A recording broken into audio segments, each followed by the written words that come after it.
नमस्कार दोस्तों, स्वागत है आपका न्यूज़ का साइंस यूट्यूब चैनल में। आज के इस वीडियो में हम देखने वाले हैं, जैसा कि आप लोग देखे होंगे, धर्मशाला के पास में आपने देखा है कि बादल फटने की घटना सामने आई है।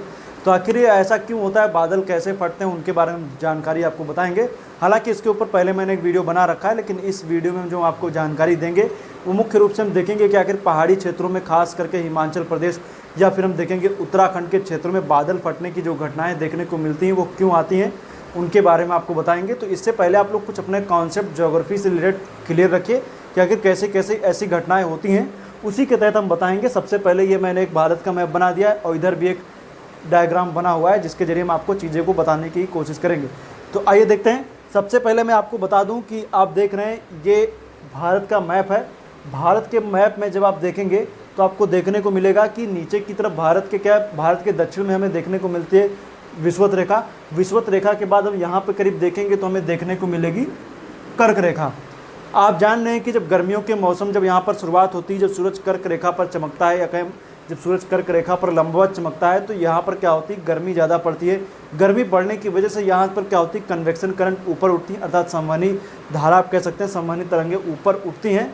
उनकी वजह से क्या होता है कि जब यहाँ का, क्योंकि जब जान लें जहाँ पर गर्मी ज़्यादा पड़ती है, गर्मी जब पड़ेगी तो लो प्रेशर हो जाएगा, लो प्रेशर होगा तो हवा ऊपर उठेगी। हवा जब ऊपर उठ जाती तो उसका स्थान लेने के लिए आसपास से ठंडी हवाएं उसकी तरफ आती हैं। अर्थात जहाँ पर गर्मी बढ़ेगी तो वहाँ पर लो प्रेशर होगा, आसपास की जगहों पर हाई प्रेशर होता है, तो हाई प्रेशर से लो प्रेशर की तरफ हवा चलने लगती है। इसी के तहत हम देखते हैं कि हमें मानसून की प्रक्रिया हमें समझ में आएगी कि मानसून आता कैसे है। इसी के तहत जब हम देखेंगे, मान लीजिए जून का महीना चल रहा है, जून या जुलाई आप समझ लीजिए, तो यहाँ पर जब आप देखेंगे तो यहाँ से जो करंट ऊपर उठती हैं उसकी जगह भरने के लिए जो दक्षिण में जब आप देख रहे हैं, तो दक्षिण में जब विषुवत रेखा यहाँ पर जब देखेंगे तो ये पूरा एरिया जो आपको देखने को मिलेगा, ये सब कैसा एरिया है, ये वाला, ये इसकी तुलना में क्या है, यहाँ पर उच्च दाब है। उच्च दाब होता है तो यहाँ पर आप देखेंगे तो जब यहाँ पर जो आप जान रहे हैं कि जो हवाएँ जो होती हैं, ये जो अपने जैसे अपना गोलार्ध वगैरह चेंज करती हैं, तो गोलार्ध चेंज करने पर क्या होता है कि वो अपने दाएं किनारे पर उत्तरी गोलार्ध में मुड़ जाती हैं। तो इस वजह से आप देखें यहाँ पर जो व्यापारिक ट्रेड विंड्स हैं वो क्या होती हैं, अपने मतलब दाएं किनारे पर मुड़ जाती है, तो इसकी दो शाखाओं में डिवाइड हो जाती हैं। एक शाखा चली जाती है बंगाल की खाड़ी की शाखा, एक शाखा चली जाती है अरब सागर की शाखा। तो ये तो कोई मेन बात है जो मानसून की प्रक्रिया में हम लोग जान रहे हैं। बंगाल की खाड़ी की शाखा आगे चल करके जब आप देखेंगे तो बंगाल की खाड़ी से पानी कह सकते हैं यहाँ पे मॉइस्चर अर्थात नमी यहाँ से उठाती है, इधर अरब सागर की शाखा भी यहाँ से नमी वगैरह उठाती है।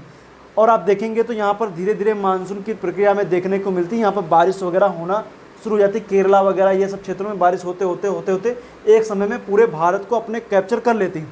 बंगाल की खाड़ी की शाखा जब आप देखेंगे तो इसकी तुलना में जो ये उत्तर भारत का मैदान है, या कहें कि जो ये वाला क्षेत्र आपको उत्तर प्रदेश, बिहार और आसपास के देश क्षेत्रों में देखेंगे, मध्य प्रदेश का एरिया हो या झारखंड का एरिया हो, ये काफ़ी गर्म हो जाता है। गर्म होने की वजह से जो ये पवनें जो चल रही थी वो यहाँ पर प्रेशर ग्रेडियंट फोर्स की वजह से ये इस तरफ मुड़ जाती हैं। किसकी तरफ? उत्तर प्रदेश, या कहें कि अपने इस तरफ मुड़ जाती हैं, और ये जो बंगाल की खाड़ी की शाखा से ये इस तरीके से जाती हैं। इस वजह से जब आप देखेंगे उत्तर भारत में जो मानसून की जो प्रक्रिया हमें देखने को मिलती है वो पश्चिम से पूर्व की तरफ बढ़ती हुई मिलती है, अर्थात पूर्व से पश्चिम की ओर घटती हुई मिलती है, क्योंकि इसी तरफ से बारिश होती है।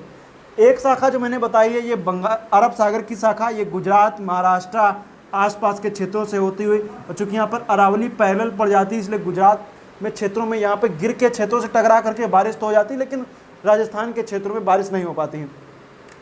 लेकिन जो ये शाखा है बंगाल की खाड़ी की शाखा और अरब सागर की शाखाएँ दोनों जो हैं आपस में जब टकराती हैं, बस वहीं बादल फटता है। तो आखिर टकराती कैसे हैं ये थोड़ा सा हम समझते हैं। आइए, तो एक चीज़ तो आपको पता चल गई कि बारिश कैसे होती है, एक मोटा चीज़ें मैंने बता दी हैं कि इस तरीके की सिचुएशन बनती है।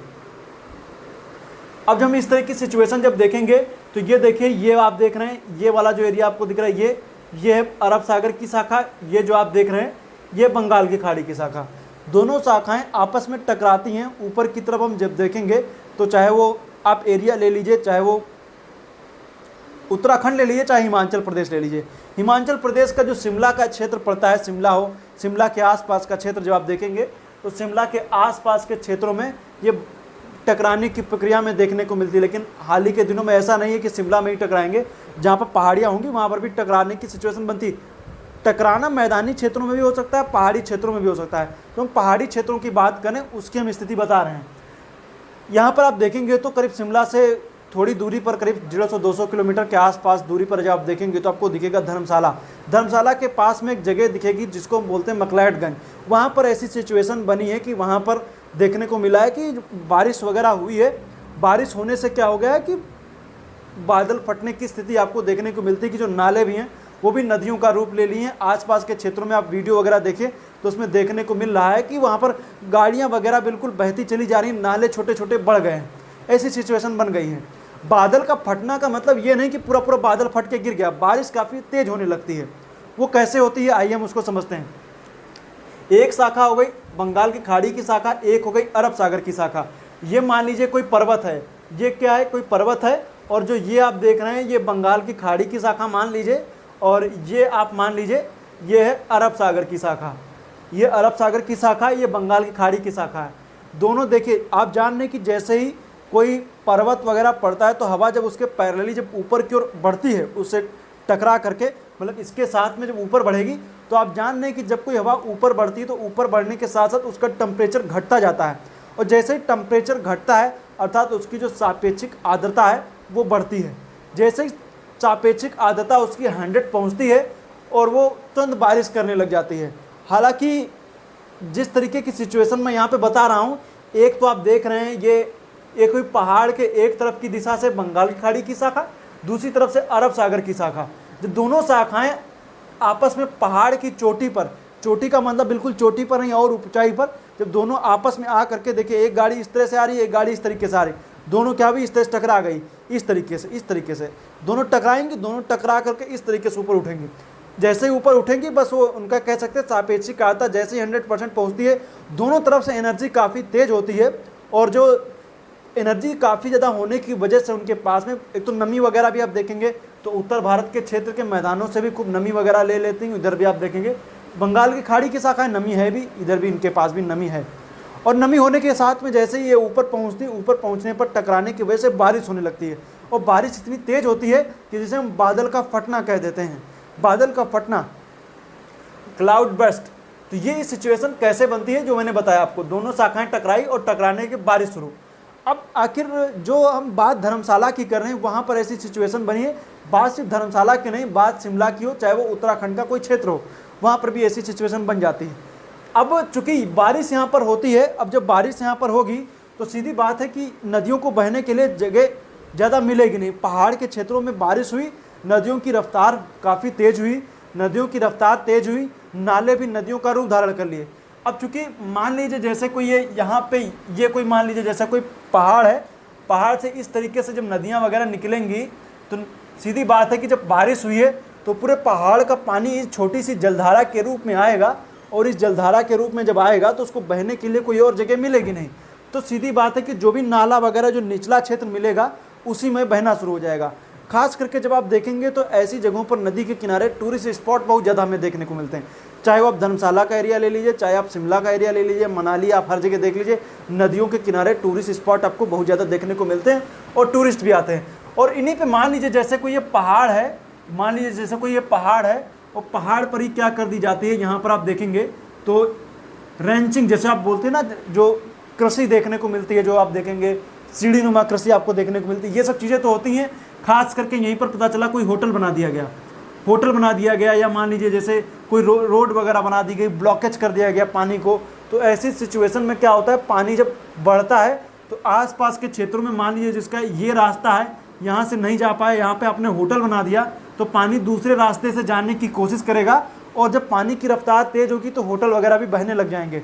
जब मान लीजिए कभी कभी होता है नदी घाटियों में क्या कर दिया जाता है, लोग पार्किंग की जगह बना देते हैं, क्योंकि नदियाँ ज़्यादा रूप धारण कर नहीं पाती हैं, तो पार्किंग वगैरह मान लीजिए खाली जगह देखा पार्क कर दिया, लेकिन रातों रात बारिश हुई तो पानी का लेवल इतना ज़्यादा बढ़ गया कि गाड़ियाँ लोगों की बहना शुरू हो गई। छोटे छोटे नाले में सीधी बात है, पानी को जब थोड़ी सी जगह मिलती है तो उसमें उतनी तेज़ी से वो बहना शुरू कर देता है, तो धीरे धीरे लेवल बढ़ना लग जाता है।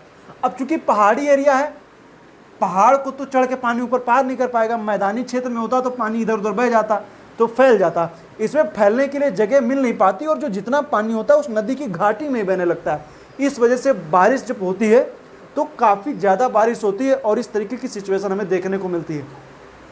तो ये रही बातें जो मैंने बताई हैं, दोनों बंगाल की खाड़ी की शाखा हो चाहे वो अरब सागर की शाखा हो, इसके टकराने की वजह से पहाड़ की चोटी पर टकराते हैं, टकराने की वजह से उनकी सापेक्षिक आर्द्रता रिलेटिव ह्यूमिडिटी जैसे ही 100% पहुंचती है, बस वो बारिश करना शुरू कर देते हैं और बारिश इतनी तेज़ होती है कि वो ऐसा लगता है बादल फट गया है। तो ये रही आज की वीडियो जिसको मैंने बताया। बाकी मैदानी क्षेत्रों में भी मूसलाधार बारिश वगैरह होती है, इसके ऊपर मैंने बादलों के फटने में मैंने चीज़ें बता रखी हैं। आप लोग उस वीडियो को देखिएगा तो आपको उसको और अच्छी चीज़ें समझ में आ जाएंगी। आज के लिए फ़िलहाल इतना ही। उम्मीद करता हूँ वीडियो आपको अच्छा लगा है। मैं आपके लिए ऐसे ही इंटरेस्टिंग टॉपिक लेकर के आता रहूँगा। आज के लिए फ़िलहाल इतना ही, क्योंकि ये टॉपिक ऐसे होते हैं जिनमें आप अपनी समझ को विकसित कर सकते हैं। हालिया माहौल में जो भूगोलिक स्थितियाँ आपको देखने को मिलती हैं, आप उसको थोड़ा सा एनालिसिस किया कीजिए कि ये सिचुएशन कैसे बनी, इनके बारे में सोचा कीजिए। तो आज के लिए फ़िलहाल इतना ही। वीडियो आपको अच्छा लगा तो अपने मित्रों के साथ शेयर जरूर कीजिए। वीडियो देखने के लिए पुनः एक बार आपका बहुत बहुत धन्यवाद।